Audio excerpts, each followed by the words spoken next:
എന്നാ ഇത് പൊരിക്കാൻ പറ്റും പോയിക്കോ. അല്ലടാ മത്തിയില്ലേ? മത്തില്ലാതെ തട്ടുണ്ടെങ്കിൽ എടാ മത്തി വേണം, പക്ഷെ പെരിയിൽ നന്നാക്കൂല, അത് റിസ്ക് ആണ്. അതിന് വല്ല മാർഗമുണ്ടോ? മത്തിയോ? ആ ആക്ക് 2-3 ഐറ്റം മാർഗമുണ്ട്. എന്നാ രണ്ടെണ്ണം പറ. 2-3 കണക്ക് തരേ.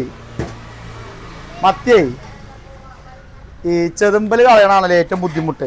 അത് ആലോചിച്ചിട്ടാണ് മത്തി നന്നാക്കൂലെന്ന് പലരും പറയണത്. ഇപ്പം എന്ത് ചെയ്യാ അറിയോ?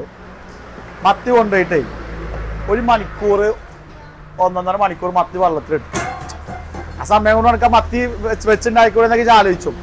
പക്ഷെ ആ വെള്ളത്തിലുള്ള സമയം കൊണ്ട് നമുക്ക് പെയ്ത മറ്റിലെ പണികളെടുക്കാം പെയ്ത്തോർക്ക്. എന്നിട്ട് എന്ത് ചെയ്യുക? അപ്പോൾ 1 മണിക്കൂർ 1.5 മണിക്കൂർ കഴിയുമ്പോൾ ചെതുമ്പല് മൊത്തം കളഞ്ഞിട്ടുണ്ടാവും. കാട്ടം മാത്രം കളഞ്ഞാൽ മതി. അത് നെയ്മത്തി ആണെങ്കിൽ 1/2 മണിക്കൂർ മതി. ഇത് രണ്ടാമത്തെ മാർഗം എന്താ അറിയോ? നല്ല കഷ്ണമീൻ കൊണ്ടുപോകാൻ മത്തി തിന്നാതിരിക്കുക. പിന്നെ മത്തി ഇഷ്ടമുള്ളവർ അത് നന്നാക്കുന്ന കാര്യം ആലോചിച്ച് ബേജാറാവൂല. അത് കൊണ്ടുപോകും, നല്ലോണം നക്കണമുണ്ട്.